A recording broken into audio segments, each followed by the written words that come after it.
জোরে বলুন, জোরে বলুন। এই স্টেজ থেকে উঠে জোড়া পা দিয়ে বুকের খাঁচা ভেঙে দেব, কেউ রুখতে পারবে না। তুমি বড় মাস্তান হয়েছ, দাদা হুজুর কেবলাকে নরেন্দ্র মোদীর সঙ্গে তুলনা করবে, আমি চুপ মেরে থাকবো। দাদা হুজুর কেবলাকে, এই ছোট হুজুর কেবলাকে অমিত শাহ বলবে, চুপ মেরে থাকবো। ফুরফুরা শরীফের আওলাদরা এরা ভিখারি, ভিখারি, আমরা ভিক্ষা করি। ও বাঁদর, ও বেঈমান, ও মুশরিক, ও জানে না তুমি তোমার এলাকায় গরিবের প্রতি অত্যাচার করবে, তুমি তোমার এলাকায় খুন করবে, মার্ডার করবে, গরিবের ঘর ভাঙবে। তুমি ভেড়িতে চাষ করেছে তারপর দিনে চুরি করাবে, তুমি জমিদার জমি চাষ করেছে তুমি সকালবেলা কাটিয়ে নেবে, তুমি আমার মাকে, আমার বোনকে বিধবা করবে, আমার বাপ মাকে তুমি তাদের বাচ্চা হারা করবে, তুমি বাচ্চা শিশুদের অনাথ করবে। আমি তোহা সহ্য করব না, আমি তোহা সহ্য করব না। আমি যাব, কানে কানে কথা বলার আগে শোনো, আমি যাব নামাজের দিকে। একটু ভাঁড় ভাঙছি, অসুবিধা হচ্ছে না তো? অসুবিধা হচ্ছে না তো? শোনো, ওই বেঈমান, ওই মুশরিক, ওই কাফের, অনেক আবার চাটুকার, ওরা ইমাম নয়, ওদের ইমাম সাজিয়েছে। কাফের বলা যাবে, এই বলা যাবে, ওই বলা যাবে, ফতোয়া মারছে, ওদের সাজিয়েছে, ওদের দিয়ে বলাচ্ছে। ওদিকে ধার ধারি না আমি শুধু আপনাদের বলতে চাই, আল্লাহর যে দুশমন সে আমাদের কি হবে? এই চুম্বনে বসে আল্লাহ মুখে দোয়া পড়ে যাবে। আল্লাহর যে দুশমন, আর যারা চুম্বনে আছেন কি আপনার দোষ? সকলে বলে আল্লাহর যে দুশমন, নবীর যে দুশমন, আল্লাহর মাহবুবের যে দুশমন, সে আমাদের দুশমন। শুধু বাংলা নয়, শুধু ভারত নয়, সারা পৃথিবীর কোন প্রধানমন্ত্রী, রাষ্ট্রপতি, এমপি, এমএলএ, সভাধিপতি, সভাপতি, প্রধান, যদি কেউ আমরা মুসলমান, আমাদের ঘরে জোর করে বলে এ মুসলমান তোদের বাড়িগুলো আমাদের দিতে হবে, আমরা বলবো নিয়ে নে। কি বলবো? কি বলবো? নিয়ে নে। এ মুসলমান তোদের গাড়িগুলো আমাদের দিতে হবে, আমরা কি বলবো? নিয়ে নে। তোদের জমিগুলো দিতে হবে, তোদের কারখানাগুলো দিতে হবে, আমরা বলবো নিয়ে নে, নিয়ে নে। সারা পৃথিবীর রাষ্ট্রপতি, প্রধানমন্ত্রী, মুখ্যমন্ত্রী, এমপি, এমএলএ, প্রধান, সভাধিপতি, যদি কোন মানুষ যদি বলে এ মুসলমান তোদের ইমানটা দিতে হবে, জোরে বলুন, জোরে বলুন। এই স্টেজ থেকে উঠে জোড়া পা দিয়ে বুকের খাঁচা ভেঙে দেব।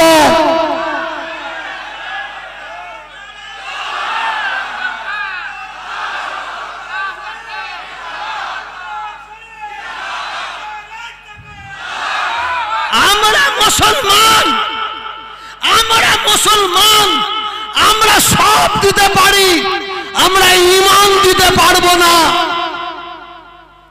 আর আজকের যুগে পলিটিক্যাল লিডাররা কিছু মুসলমানকে নির্দিষ্ট করে দিয়েছে। ওরা কিছু বলছে না, মুসলমানকে নির্দিষ্ট করে দিয়ে ওরা মুসলমানদের ঈমান লুটার চেষ্টা করছে। আমি তোহা সিদ্দিকী, আমি নাকি কালী পুজো উদ্বোধন করেছি।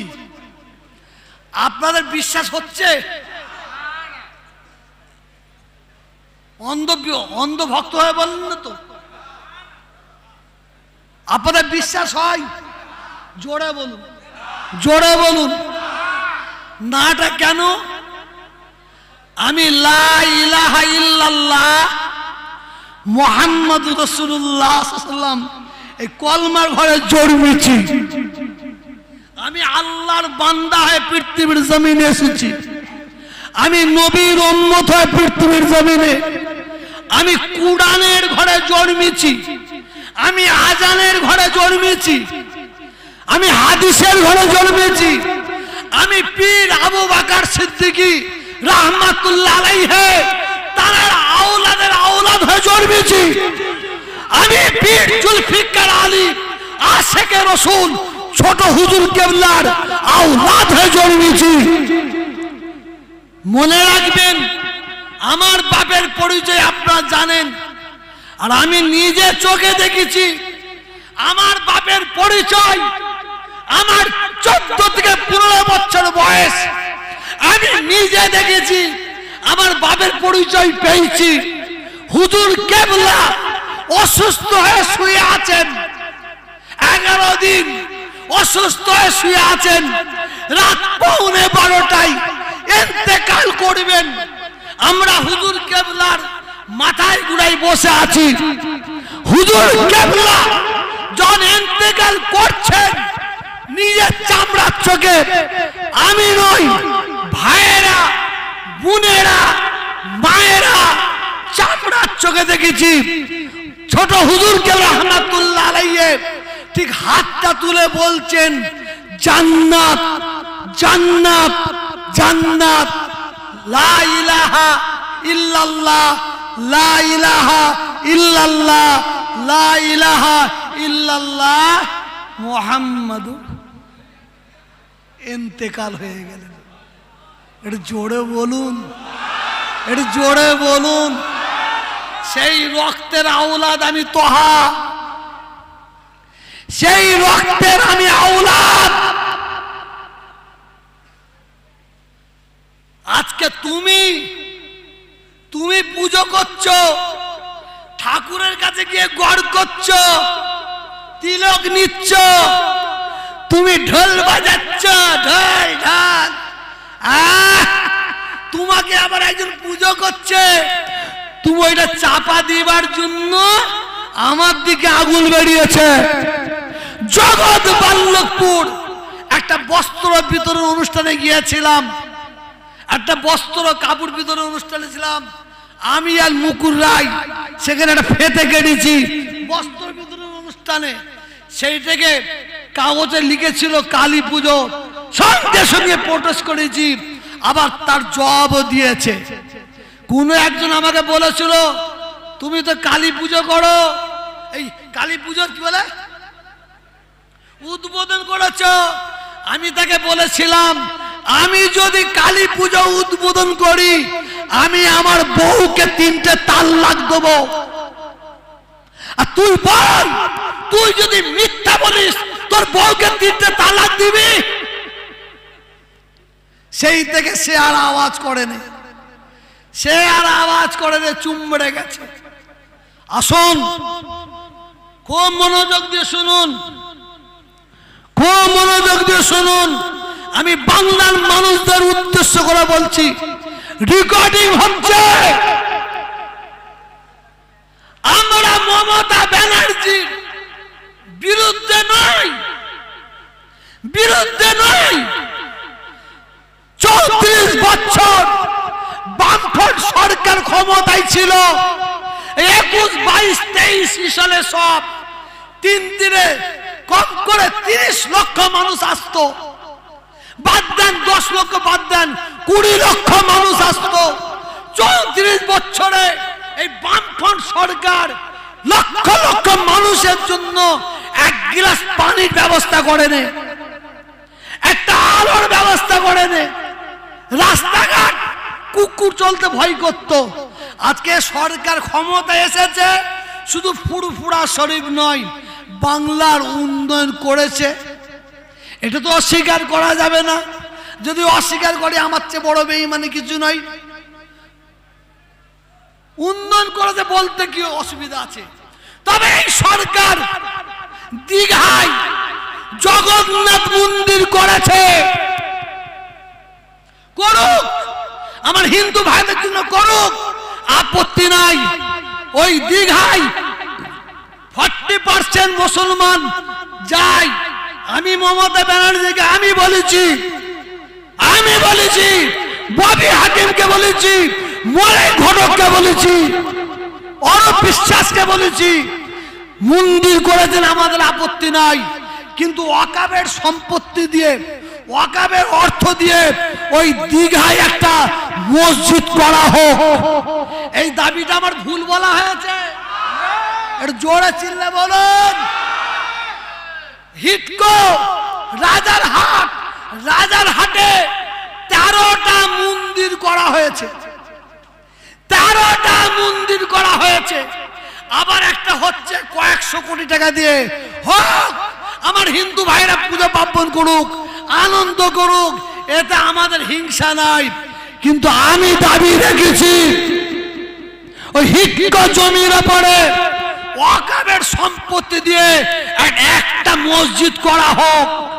এই দাবিটা কি আমার ভুল? আওয়াজ নাই কেন? ভুল। আসুন, আপনি আপনার থানা এলাকায় যাবেন, প্রত্যেকটা থানার সম্মুখে একটা করে কালী মন্দির আছে, কালী মন্দির আছে। করুক, আমার অসুবিধা নাই। আমার প্রশাসনের হিন্দু ভাইয়েরা তারা পুজো করবে, তাদের ধর্মের কাজ করুক। কিন্তু মুসলমান প্রশাসনরা তারা কি অন্যায় করেছে? আমি মমতা ব্যানার্জির কাছে, ববি হাকিমের কাছে, অরূপ বিশ্বাসের কাছে, মলয় ঘটকের কাছে আমি দাবি রেখেছি প্রত্যেকটা থানায় ওয়াকাফ সম্পত্তির টাকা দিয়ে মসজিদ নয়, একটা করে নামাজ ঘর করে দেওয়া হোক। দাবিটা ভুল? একটু দাবিটা ভুল? আওয়াজ দিয়ে বলুন, আওয়াজ দিয়ে বলুন। আসুন, অন্যায়কে অন্যায় বলতে যেন পারি, নাইকে যেন নাই বলতে পারি। আপনারা আমার জন্য দোয়া করবেন। আমি যেদিন এই বড় হুজুরকে ঈশ্বর সাহেব শপথ নিয়ে যান, আমি যেদিন যে কোনো সময় যদি আপনাদের ডাকি, আপনারা আমার পাশে থাকবেন। হাত তুলে দেখান, হাত তুলে দেখান। নারে তাকবীর, নারে তাকবীর। আসুন, শুধু মমতা ব্যানার্জির দোষ দেখলে হবে না, ভুল দেখলে হবে না, তার কাজটাও দেখতে হবে, তার কাজটাও দেখতে হবে। তবে হ্যাঁ, আমরা একটু ফাঁদে পড়ে আছি, একটু ফাঁদে পড়ে আছি। ওখানে আছে বাঘ, আর এখানে একটা পুকুরে কুমির, আমরা মধ্যিখানে বসে আছি। আমরা যদি বাঘের কাছে তাড়া করতে যাই বাঘকে, ও তো আমাদের তাড়া করবে, তা আমরা দৌড়ে কোথায় পড়বো? কুমিরের কাছে। আর যদি পশ্চিমবাংলার সরকার মনে করে মুসলমানরা এরা বিপদে আছে, মুসিবতে আছে, অতএব বিজেপির জ্বালায় আমাদের ভোট দেবে, এটা ধারণাটা ভুল না ঠিক? জোরে বলুন, আরো জোরে বলুন। আসুন, আমি অন্তত মমতা ব্যানার্জির ওপর অসন্তুষ্ট নই, এই মুহূর্ত পর্যন্ত আমি অসন্তুষ্ট নই। আমি অসন্তুষ্ট কাদের ওপর জানেন? এই বাংলায় গোটা 15-20 এমএলএ আছে, ওরা হচ্ছে জালিয়াত, তুলাবাজ, তুলাবাজ, ওরা হচ্ছে তুলাবাজ। ওরা হিন্দু, ওরা মুসলমানের মধ্যে লড়াই লাগিয়ে দেয়। ওরা মুসলমান, নিরীহ মুসলমানদের মিথ্যা কেস দিয়ে জেলে ঢুকায়।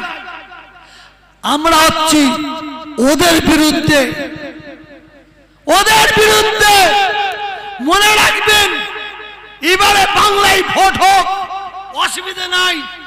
মুখ্যমন্ত্রী মমতা ব্যানার্জির কাছে আমি দাবি রেখেছি, এই বাংলায় 2026-এ আমি ওই ধরনের এমএলএ দেখতে চাই যাদের মন মানসিকতা হিন্দু থাকবে, যাদের মন মানসিকতা মুসলমান থাকবে, তাদের এমএলএ দেখতে চাই না। আর যাদের মন মানসিকতা মানুষ থাকবে, তাদের এমএলএ দেখতে চাই। দাবিটা ভুল? একটু জোরে বলুন, একটু জোরে বলুন।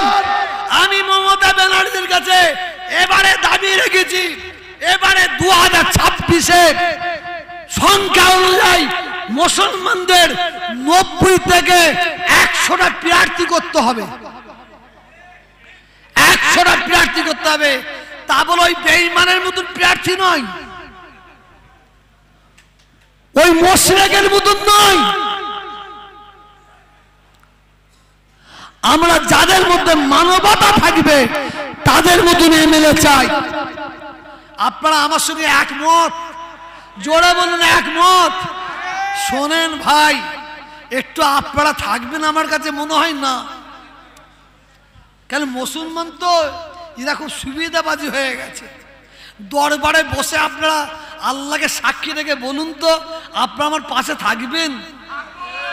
হাত তুলে বলুন, হাত তুলে বলুন দেখি। হাফেজ থাকবে তো? থাকবে তো? হাত নামান।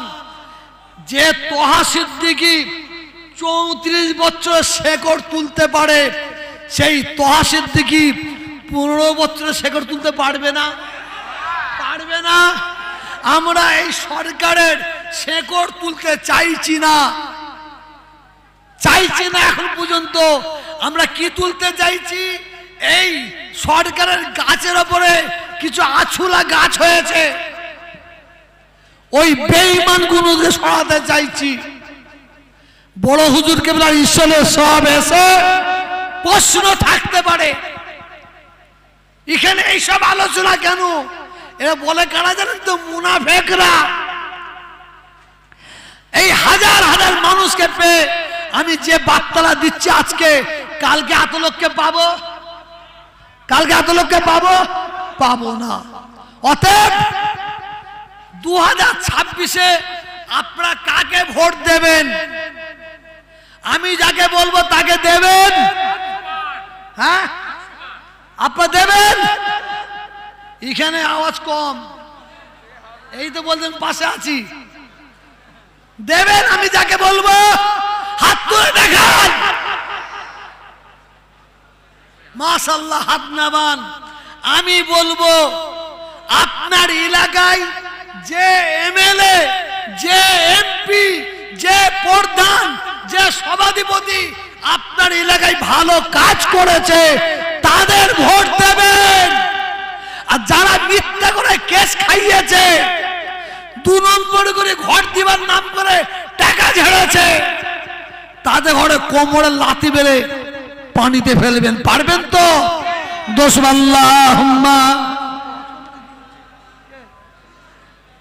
ও